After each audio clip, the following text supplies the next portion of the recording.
Magandang araw po mga kapatid. Happy blessed Sunday. So, itong katotohanan na to ay talagang katotohanan. Lahat ng galing sa Bible ay katotohanan. Ano po? So, marami na rin nagpapatotoo sa salita ng Diyos at yan ay katotohanan, kaya hindi natin napapakinggan ang ating Diyos Ama na magsalita para sa atin, kundi ang kanyang salita ay nasa aklat na, nasa Holy Bible na. So, katotohanan po iyan. At ang kailangan lang talaga natin ay i-remind or basahin or alalahanin yung kanyang sinabi at kailangan din natin sundin. Ayun. So, sa ibabaw ng lupang ito, sa pakikipag-battle natin sa araw-araw, may iniwan ng salita ang Diyos na dapat nating panghawakan, gawin nating shield. Sa araw-araw na pakikipag-battle natin. Tandaan po natin, ang salita ng Diyos ay mabisa. Mabisa. Sa lahat ng salita. Ayon sa Isaiah chapter 55 verse 11. Natin. 55 verse 11. Gayon din naman ang mga salita na lumalabas sa aking bibig, ang mga ito'y hindi babalik sa akin ng walang tuturan. Tutuparin nito ang aking mga balak at gagawin nito ang aking ninanais. Ayun. So, kaya nakapakamabisa ng salita ng Diyos. Kaya mga kapatid, paniwalaan po natin ang salita ng Diyos. Na mahalaga, sa araw-araw na pakipag-battle natin, sa lahat ng kasamaan. Amen. God bless po. So, at sinabi na dyan, isa na rin sa sinabi dyan ng ating Diyos Ama, yung talikuran natin ang mga kasalanan. Ika nga tayo ay magpatuloy sa ibabaw ng lupang ito, sa paggawa ng kabutihan, hindi sa paggawa ng kasamaan. At sabi niya, sabi ng ating Diyos Ama, ayon sa Isaiah chapter 1 verse 16, at saka sa Isaiah chapter 55 verse 11. Isaiah chapter 55 verse 11. Isaiah chapter 55 verse 7. Sabi dito ng Panginoon. Verse 7. Dapat ng talikuran ang mga gawain ng taong masama, at dapat magbago ang pag-iisip ng taong liko. Dapat ng talikuran ang mga gawain ng taong masama, at dapat magbago ng pag-iisip ng taong liko. Sila'y dapat manumbalik at lumapit kay Yahweh upang kahabagan at mula sa Diyos makamit nila ang kapatawaran. So kung bakit po napakahalaga ng salita ng Diyos na pinatutuhanan ng mga propeta, si propeta Isaiah na nagpatotoo dyan. Yan ay mga galing din sa ating Diyos Ama. Yung kanyang sinasabi, yung kanyang patotoo. Ang sabi ay talikuran. Talikuran ang mga gawain ng taong masasama. So, at saka sila dapat manumbalik at lumapit kay Yahweh upang kahabagan at muli sa Diyos makamit nila ang kapatawaran. So kailangan tumalikod talaga. Napakabuti ng ating Diyos Ama. Pagkatapos mong gumawa ng hindi maganda sa ibabaw ng lupang ito sa kapwa, at yun ang pinakita mo sa Diyos Ama, kailangan pa rin na ikaw ay tumalikod sa kasalanan mo. Ikaw nga ay sa pagmamahal sa iyo ng Diyos Ama, pinagbibigyan ka pa rin ng Diyos Ama na ikaw ay talikuran ng kasinungalingan, ang kasamaan na patuloy mong ginagawa, ang pakipag-ayon mo sa dyablo, sa kaaway. Pero ang sabi ng Diyos Ama, talikuran mo para maipadama sa iyo ng Diyos Ama ang kanyang habag. Wow, hindi ka po napakabuti ng Diyos Ama. So, ito yun ay para din sa'yo. Ano po? Para hindi ka tuluyang mapahamak sa kadiliman na iyong pinasok. Amen. At ayon naman sa Isaiah chapter 1 verse 16. Ayan. Kaya napaka-importante mga kapatid ng salita ng ating salita ng Diyos. Ano po? Napakalaga niyan. Ayan, sa pang-araw-araw na ating ginagawa. Ano po? Kailangan lang po talagang sumunod tayo. Amen. Isaiah chapter 1 verse 16. Ayan. Sabi dito, linisin ninyo ang inyong sarili at magbalik loob sa akin. Sa aking harapan, kasama ninyo inyong tigilan. Kasamaan ninyo inyong tigilan. Ayan. Isaiah chapter 1 verse 16, linisin ninyo ang inyong sarili at magbalik loob sa akin. Sa aking harapan, kasamaan ninyo inyong tigilan. Tingnan niyo po. Napakabuti ng ating Diyos Ama kung paano siya magpaalala. Kaya hindi na natin napapakinggan ng ating Diyos Ama na magsalita galing sa trono ng Diyos Ama, papunta dito sa ibabaw ng lupa yung boses niya. Ano po? So, lahat ng sinabi ng Diyos Ama ay nasa Bible. Ano po? Ang sinabi ng Diyos Ama ay talikuran ng kasamaan, tigilan ng kasamaan. Ano po? So, yun nga po, kaya napakabuti ng ating Diyos Ama. Ano po? Ayan, binibigyan tayo palagi ng pagkakataon habang maaga pa. Ano po? Kaya habang maaga pa, talikuran na ang lahat ng kasamaan na yan, manumbalik na po kayo sa ating Diyos Ama. Ano po? Habang may panahon pa at habang maaga pa. Ano po? Hindi bukas ka tatalikod. Kung napanood mo itong video na ito, ngayon na. Ngayon na. Ano po? Huwag kang magmatigas sa Diyos Ama at baliwalain mo yung mensahe na yun ng Diyos Ama, kundi ngayon mo na gawin. Ngayon na, talikuran mo ng kasamaan, manumbalik ka na, makipag-isa ka na sa ating Diyos Ama sa pamamagitan ng ating Panginoong Hesukristo. Amen. Dahil ang ating Panginoong Hesukristo ang namamagitan sa ating Diyos Ama. Dahil ang ating Panginoong Hesukristo ang daan, katotohanan at buhay. Walang makakalapit sa ating Diyos Ama kundi sa pamamagitan ng ating Panginoong Hesukristo. Amen. Ayan. So, ayon naman po dito sa ayon naman dito sa Solomon. Ayan. Ayon naman dito sa karunungan ni Solomon. Ayan. Ayon dito sa karunungan ni Solomon. Ayan. So, ito yung mga tao na mapagawa ng kasamaan. Ano po? Yung mga tao na patuloy sa paggawa ng kasamaan, sila mismo yung nagpapahamak sa sarili nila. Ayan. At hindi nila alam, sa paggawa nila ng kasamaan, ay napailalim na sila sa dyablo. Ano po? Kasi pag patuloy kang gumagawa ng kasamaan, patuloy kang gumagawa ng masama na kasamaan sa kapwa, patuloy mo namang hinihigpitan yung relasyon mo sa kaaway sa dyablo. Ano po? Patuloy mong ini-engage ang sarili mo. Ano po? Sa kaaway. Kaya nga po sabi sa karunungan ni Solomon chapter chapter 1 verse 13. Ayan. Chapter 1 verse 13. Ang kamatayan ay hindi gawa ng Diyos. Ayan, di ka po. Hindi siya nalulugod sa pagkamatay ng anumang may buhay. Ginawa niya ang bawat nilalang upang magpatuloy. At lahat ng nilalang niya ay mabuti at mahusay. Ayun. Wala siyang kamandag ng kamatayan. Ang kamatayan ay di nagahari sa daigdig nito sapagkat ang karunungan ng Diyos ay walang kamatayan. Amen. So, yun po talaga yung tunay. Ano po? Ayan. So, hindi gawa ng Diyos ang kamatayan. Ang kamatayan ay tao mismo. Ano po? Ayan. Dahil tao mismo ang gumagawa upang sila ay makamit ang kamatayan. Ayan. Ayon dito sa Karunungan ni Solomon, chapter 1, verse 10.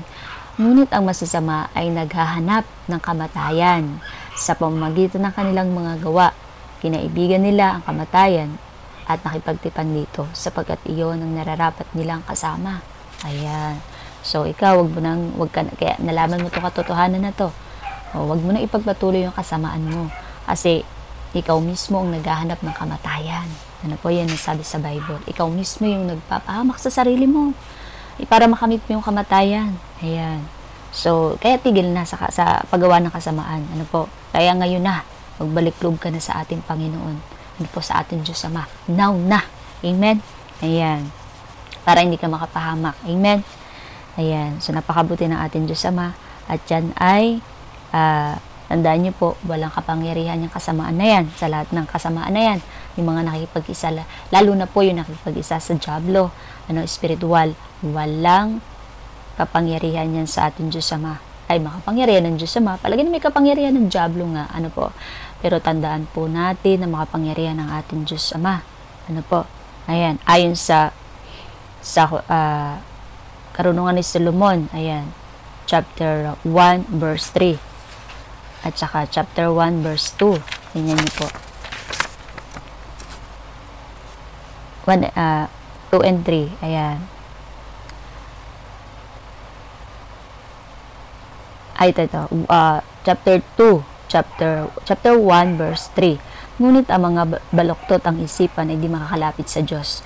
Sino mang hangal, ayan, na mga hasubukin ng kanyang kapangyarihan, ay tiyak na mabibigo. Wow! Tingnan niyo po, mga kapatid. Sino mang hangal na mga hasubukin ang kanyang kapangyarihan, ay tiyak na mabibigo. Kaya kahit kayo nakipag-isa sa kaaway, sa diablo, gamit ang spiritual na kasamaan, tandaan nyo po, mabibigo lamang kayo. Ihahamak nyo lang ang inyong sarili sa pagkikipag-isa nyo sa diablo. Ano po? Ayan. Binahamak mo lang ang sarili mo. Amen. Ayon naman po sa ayon naman sa Pilipos chapter 1 verse 28. Ayan. Pilipos 1 chapter 1 verse 28. Yan po yung mga katotohanan na yan. Ano po? Ayan. Kaya napakahalaga po niya sa buhay natin. Ano po? Dahil mas maganda yung katotohanan na ito, yung paniwalaan natin kaysa sa kasinungalingan ating naririnig. Ano po? Naririnig kasinungalingan, naririnig sa araw-araw. Ano po? Na pinaisip ng diablo. Naririnig na sinasabi ng diablo sa araw-araw. Ano po? Ayan. Ayon dito sa Pilipos chapter 1 verse 28. Huwag kayong matakot sa inyong mga kaaway. Ayun, amen, praise God. Magpakatatag kayo sa ito mismo ang palatandaan na sila ang mapapahamak at kayo'y maliligtas sapagkat ang Diyos ang nagbibigay sa inyo ng tagumpay. Ayun, amen. Sa pamamagitan ng inyong pananampalataya sa ating Diyos Ama, sa pamamagitan ng ating Panginoong Jesucristo. Amen. Ayan, sa tulong ng Holy Spirit. Amen. Siyempre, sa tulong ng Holy Spirit. Ayan, amen. Kaya mga kapatid, magbalik loob po kayo sa ating Diyos Ama sa pamamagitan ng ating Panginoong Jesucristo. Amen. At ayon po dito sa ayan,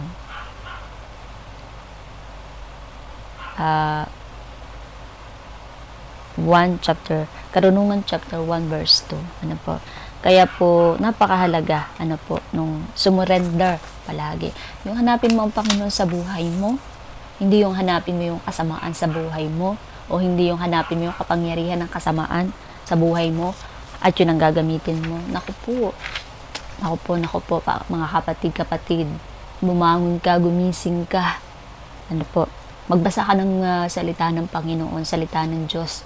Kung maaari manghiram ka ng Bible, kung wala kang Bible, bumili ka ng Bible. Napakahalaga bilang isang mananampalataya kaysa sa iba yung iyong paniniwalaan mo at ikaw ay ipahamak na kasinungalingan na iyong maririnig. Amen. Kaya mas maganda yung nagpapasakop sa ating Diyos Ama sa pamamagitan ng ating Panginoong Jesucristo. Amen. Ang sabi sa Bible, ang nakipag-isa sa ating Panginoong Jesucristo ay nagiging isa niya sa Espiritu. Amen. Kaya hindi ka basta-basta madidipit ng kaaway. Ano po? Ayan. At lalong sa mga nakipag-isa sa kaaway, kailangan nyo pong putulin ang pakikipag-ugnayan nyo. Naku po, malaking kapahamakan para sa inyo. Ano po? Kung ipagpapatuloy nyo yan, hindi maganda yan sa inyo. Ano po? Amen.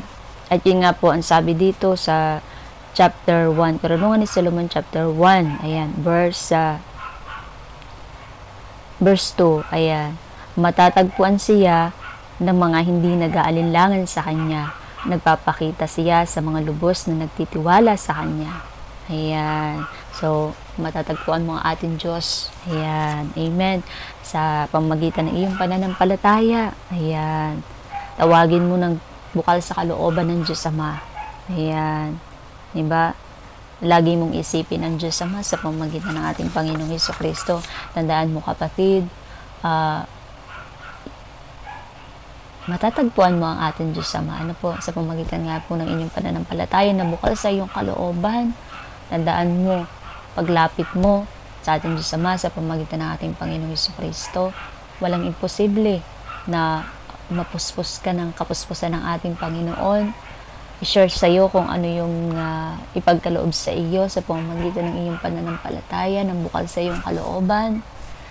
Diba po? Yun kasi yung gusto rin ng ating Diyos Ama para sa ating lahat. Ang tayo ay patuloy na manampalataya, patuloy na manalig para sa kaligtasan.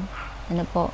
At yung paghahanap mo, yung pananampalataya mo sa ating Diyos Ama, yung paniniwala mo, tandaan mo, ayun ay sadyang ipagkakalob sa iyo at mararamdaman mo yan. Ano po, sa tulong ng Holy Spirit. Amen. Dahil yan ay sa pagmamahal sa atin ng Diyos Ama, ay tayo ay patuloy niyang gustong ingatan. Patuloy tayong gustong iligtas, ano po, sa kasamaang nangyayari sa sanlibutan ito. Ano po, sa lahat ng kasinungalingan nangyayari sa paligid. Amen. Ayan, kaya sa pamamagitan ng ating Panginoong Hesukristo, tandaan niyo po mga kapatid, ano po, na tayo bilang ikaw ay magiging tagasunod ng ating Panginoon. Mahal ka ng Panginoon. Ano po, mahal ka ng Panginoon. Ano po, mahal ka ng Panginoon. Huwag kang mawala ng pananampalataya sa Panginoon. Dahil tandaan mo, may pangako. Ano po, ang ating Diyos Ama na makakamit sa pamamagitan ng ating Panginoong Hesukristo, sa pamamagitan ng iyong pananampalataya, paniniwala. Ano po, hintayin mo yung perfect timing mo. Ano po, darating at darating yan para sa'yo. Huwag kang mawala ng tiwala. Amen. Sa tulong ng Holy Spirit, tandaan mo, yan ipagkakalob sa iyo at makikita yung kaibuturan ng iyong puso ng ating Diyos Ama sa pamamagitan ng ating Panginoong Hesukristo, sa pamamagitan ng pananampalataya mo, sa pamamagitan ng paniniwala mo. Amen. Ayan. So kapatid, dahil napakinggan mo itong napakagandang mensahe na to sa araw na to, ayan, kapatid, gusto kitang i-bless, ayan, sa tulong ng Holy Spirit. At malay mo sa pamamagitan ng paniniwala mo sa araw na ito, pag-surrender mo, pagbabalik loob mo sa ating Diyos Ama, sa pamamagitan ng pananampalataya mo sa ating Panginoong Hesukristo, ay ipagkaloob sa iyo, ayan, ng ating Diyos Ama ang nararapat para sa iyo. Amen. Yan yung pagtunay na pagmamahal ng ating Diyos Ama para sa iyo. Amen. Ayan. So kapatid, maging open ang iyong kalooban. Ngayon din, buksan mo ang kalooban mo sa ating Panginoon. Tawagin mo si Jesus. I-surrender mo ang sarili mo. Ayan. Ayan. Ibukas mo. Ayan. Ibukas mo lang ang kalooban mo. Ayan. Thank you, Lord Jesus. Tawagin mo si Jesus. Ayan. At kapatid, ito, bine-bless kita. Pinagpipray kita sa tulong ng Holy Spirit. Pakinggan mo to kapatid. Ito ay para sa iyo. Amen. Ayan. Lord Jesus, thank you po. Thank you po, makapangyarihan Diyos sa masalangit. Thank you, Holy Spirit. Lord, nilalapit ko po ang kapatid kong ito, Panginoon, sa inyo, Lord, na sa pagbukas ng kanyang kalooban para sa inyo, Panginoon, ma-receive niya po yung blessing niya. Blessing po na ipagkakaloob niyo po sa kapatid kong ito sa tulong po ng inyong presence, sa tulong ng Holy Spirit, Lord Jesus. Bless niyo po ang kapatid kong ito, Panginoon, na magkaroon siya ng kapayapaan, magkaroon siya ng kagalingan sa lahat ng uri ng sakit na dumapo sa kanyang katawan at lahat ng sumpang iniligay sa kanya. Sa tulong po, Panginoon, ng Holy Spirit, Naway ipawalang bisa niyo po, Lord, iyon. Naway mawalang bisa po iyon. At lahat ng sakit na yan, bumaling sa tulong po ng Holy Spirit, Panginoon.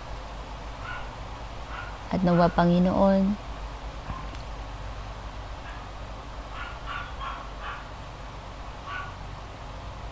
i-touch niyo po, ipuin niyo po ang kanyang kalooban.